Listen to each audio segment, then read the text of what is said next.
ada orang-orang berdosa diselamatkan. Dia justru datang untuk mereka-mereka yang berdosa yang terhilang. Ini adalah contoh anak sulung yang benar, saudaraku. Ngerti ya? Tuhan Yesus kan juga disebut saudara sulung kita. Nah, dia itu contoh anak sulung yang benar. Dia mengorbankan akan dirinya menjadi korban tebusan bagi adik-adiknya. Seharusnya seperti itu. Dan Yesus itu menyukakan hati Bapa luar biasa. Karena Bapa itu, kegembiraan dan kebahagiaan hati Bapa itu cuma satu, yaitu ketika manusia yang terhilang ini boleh kembali kepada Dia. Shalom saudara-saudari terkasih, sidang jemaat yang diberkati Tuhan. Salam sehat senantiasa, Tuhan Yesus memberkati. Saudaraku, saya akan bacakan perumpamaan Tuhan Yesus yang tertulis di dalam Lukas 15. Kalau Lukas 15 itu kan ada tiga topik perumpamaan, semuanya temanya sama, yaitu yang pertama domba yang hilang, kedua dirham yang hilang, kemudian yang ketiga adalah anak yang hilang. Ada sedikit beda, kalau domba tersesat yang hilang itu dicari, kemudian dirham yang hilang itu dicari, tapi kalau anak yang hilang itu ditunggu, saudara. Nah, kita harus bisa membedakan ketiganya ini karena ada makna rohani masing-masing. Saya akan berbicara tentang perumpamaan yang ketiga, yaitu tentang anak yang hilang. Tetapi karena kisahnya ini panjang, saya tidak akan membahas tentang si anak bungsu. Anak bungsu yang kurang ajar, yang menuntut warisan ketika ayahnya masih hidup, kemudian dia pergi menghabiskan akan hartanya, memboroskan hartanya, sampai akhirnya dia jatuh miskin, dan hidupnya hancur-hancuran. Tetapi dia teringat dan dia kemudian bertekad untuk pulang ke rumah Bapak. Ya, jadinya happy ending, saudaraku. Nah, kemudian si anak bungsu ini kan ceritanya kan dipestakan, ya saudara. Dipestakan dengan pesta besar-besaran, dan tentunya dia disambut oleh ayahnya dengan gembira, dan pestanya juga luar biasa. Nah, saya ingin mengajak saudara merenungkan tentang si anak sulung.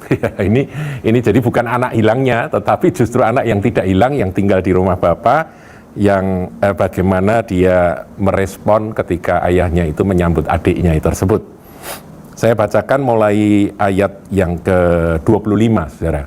Jadi ini setelah sang ayah membuat pesta, jadi potong anak lembu tambun, kemudian masak-masak, barbecue barangkali ya, barbecue yang enak sekali, kemudian manggil penyanyi-penyanyi, penari-penari, musik begitu ya. Jadi nanggap musik saking gembiranya gitu ya, dan semua pegawai-pegawainya disuruh berpesta, bersukacita karena dia berkata, anakku yang telah mati menjadi hidup kembali. Jadi si anak bungsu ini dianggap sudah mati, sudah hilang mati, saudaraku, tapi ternyata kok hidup, jadi sukacitanya luar biasa.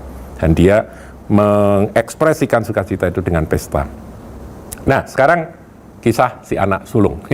Kita akan lihat ayat 25. Tetapi anaknya yang sulung berada di ladang, dan ketika ia pulang dan dekat ke rumah, ia mendengar bunyi seruling dan nyanyian tari-tarian, saudaraku. Dari jauh dia mendengar akan musik dan tari-tarian, nyanyian, dan nyanyiannya tentunya nyanyian sukacita, saudara. Ayat 26, lalu ia memanggil salah seorang hamba dan bertanya kepadanya, apa arti semuanya itu? Dia terheran-heran, nggak pernah seumur-umur ayahnya bikin pesta yang semeriah itu. Kemudian si hamba ini menceritakan. Nah, cerita yang tertulis di dalam Lukas 15 ayat 27 ini cuma satu ayat, saudara ya.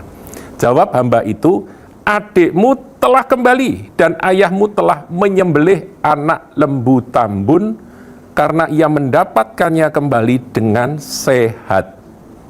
Nah, respon dari si sulung, maka marahlah anak sulung itu dan ia tidak mau masuk.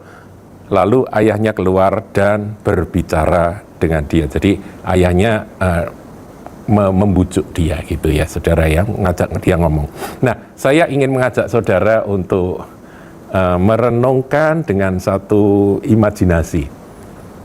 Tadi saya katakan bahwa ayat 27 itu hamba itu cuma menceritakan bahwa ya adikmu pulang dengan kondisi sehat, kemudian ayahmu begitu gembira dan ayahmu menyembelih akan lembu tambun, kemudian mengadakan pesta ini, begitu. Nah, dialog imajiner dari si anak sulung dengan hambanya ini saya perpanjang, saudaraku. Si anak sulung tanya pada hambanya, apa sih kok begitu gembiranya itu kenapa? Oh bener loh Tuan Muda, Tuan itu, maksudnya ayahmu itu, aku lihat seumur-umur nggak pernah segembira, sesukacita seperti hari ini. Dari tadi aku lihat dia wajahnya itu berseri-seri, bercahaya, terus senyum-senyum, terus ketawa sana, ketawa sini, begitu gembira, begitu excited, begitu bersukacita. Seumur-umur, Tuan Muda kan tahu, saya ngabdi di keluargamu ini kan sudah lama, sejak kecil. Baru kali ini aku melihat kegembiraan Tuan Besar begitu luar biasa. Sedikit-sedikit senyum, sedikit-sedikit ketawa. Waduh, sudah pokoknya enak lah kalau aku jadi hamba Tuanku sedang seperti ini oke, ini gitu ya. Maksudnya hatinya itu gembira begitu, saudara ya. Nah, respon dari anak sulung kita semua tahu, saudara ya. Maka marahlah anak sulung dan ia tidak mau masuk, itu tadi ayat 28. Saudaraku, saya ingin menyoroti akan satu sisi dari kisah ini, bahwa bapak dari dua anak ini, si bungsu dan si sulung ini, itu adalah gambaran dari Bapak Surgawi. Perumpamaan ini menggambarkan akan Bapak Surgawi. Tuhan Yesus memberikan perumpamaan tersebut. Hati Bapak Surgawi itu bersukacita luar biasa, gembiranya, waduh selangit, saudaraku. Kenapa? Karena anaknya yang hilang pulang ke pelukan Bapa lagi. Dan itu yang membuat dia berpesta. Itu yang membuat dia bersuka cita luar biasa. Jadi kita temukan satu kebenaran. Apa yang membuat hati Bapak itu gembira? Ya, kalau kita sering nyanyi, menyenangkanmu, senangkanmu, hanya itu kerinduanku. Nah, saudaraku, kalau kita ingin menyenangkan hati Bapak, kalau kita ingin menyukakan akan hati Bapak Surgawi kita, belajar dari perumpamaan Tuhan Yesus tentang anak hilang ini.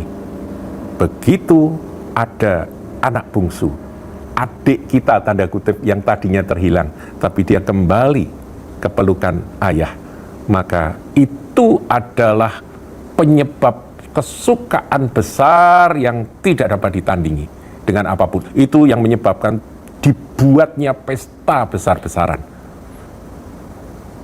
pesta penyambutan dari adik yang terhilang itu. Nah, saudara dan saya itu adalah gambaran si anak sulung. Karena kita tidak terhilang, kita tidak meninggalkan Bapak.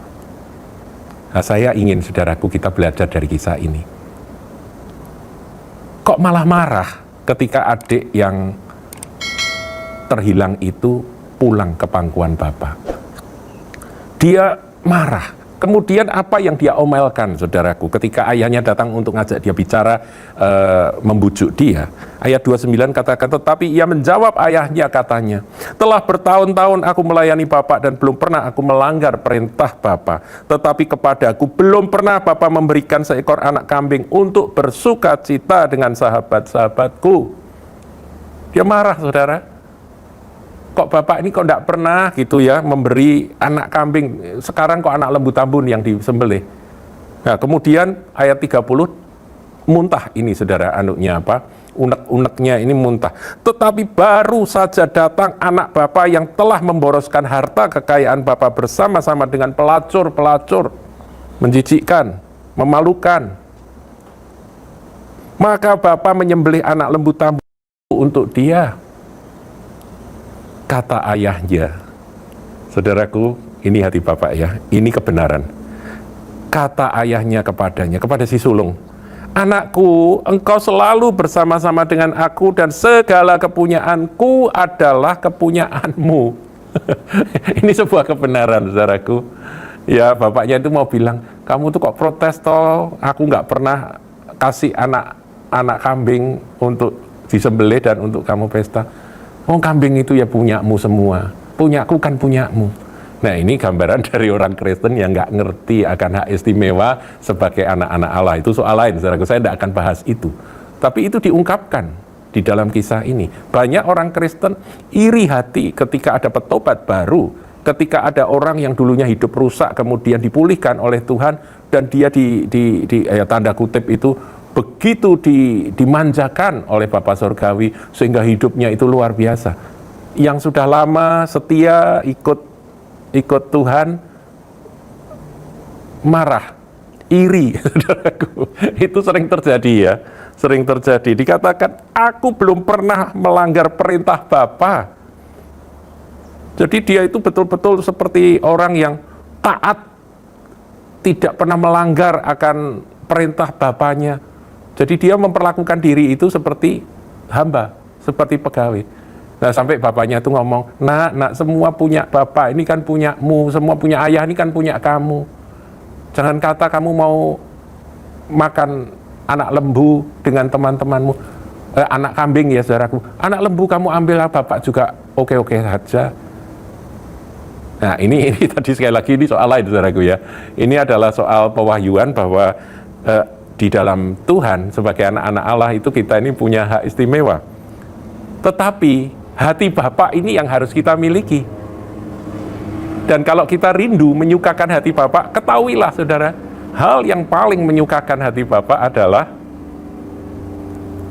ketika adik-adik tanda kutip yang terhilang itu bisa kembali. Saudaraku, Tuhan itu datang. Tuhan Yesus maksud saya datang. Sang Putra Allah itu diutus oleh Bapa Surgawi. Untuk apa? Untuk menjangkau. Tuhan Yesus nggak pernah iri kok. Ada orang-orang berdosa diselamatkan. Dia justru datang untuk mereka-mereka yang berdosa yang terhilang. Ini adalah contoh anak sulung yang benar, saudaraku. Ngerti ya? Tuhan Yesus kan juga disebut saudara sulung kita. Nah, dia itu contoh anak sulung yang benar. Dia mengorbankan akan dirinya menjadi korban tebusan bagi adik-adiknya. Seharusnya seperti itu. Dan Yesus itu menyukakan hati Bapa luar biasa. Karena Bapa itu, kegembiraan dan kebahagiaan hati Bapa itu cuma satu. Yaitu ketika manusia yang terhilang ini boleh kembali kepada Dia. Hari-hari ini, saudaraku, ketika masa pandemi, di mana Tuhan bergerak dengan caranya, agendanya. Kalau saudara buka di tayangan-tayangan YouTube, saudara boleh melihat bahwa ada begitu banyak orang-orang yang bersaksi. Dari pembenci Kristus, mereka menjadi orang yang jatuh cinta kepada Yesus Kristus dan siap mati bagi Tuhan Yesus. Nah, kita bersyukur, saudaraku, untuk semuanya itu. Dan saya percaya hari-hari ini kita mulai berbalik, berubah, belajar seperti Yesus, seperti saudara sulung yang benar, yaitu apapun kita berani bayar demi keselamatan bagi umat manusia di bumi ini. Itulah adik-adik yang akan kembali, dan itulah hal yang paling menyukakan hati Bapa Surgawi. Kalau contoh dari ini, ya contoh dari saudara sulung yang ada dalam perumpamaan ini, wow, payah ini. Kita jangan contoh. Dia marah malahan, ya saudara ya. Tetapi kalau mau mencontoh saudara sulung yang benar itu, ya Tuhan Yesus. Dia datang, dia mati tersalib hanya demi supaya manusia yang berdosa boleh kembali kepada Bapa. Saya berharap saudara menangkap akan kebenaran dari perumpamaan ini. Dan ayo terus berdoa, saudaraku, supaya di masa pandemi ini agenda Tuhan terus berjalan. Dan keselamatan besar yang daripada Dia itu turun dan menjamah akan setiap manusia. Dalam nama Tuhan Yesus. Haleluya. Jangan lupa like, comment, share, dan subscribe channel GKBK Hal Semarang.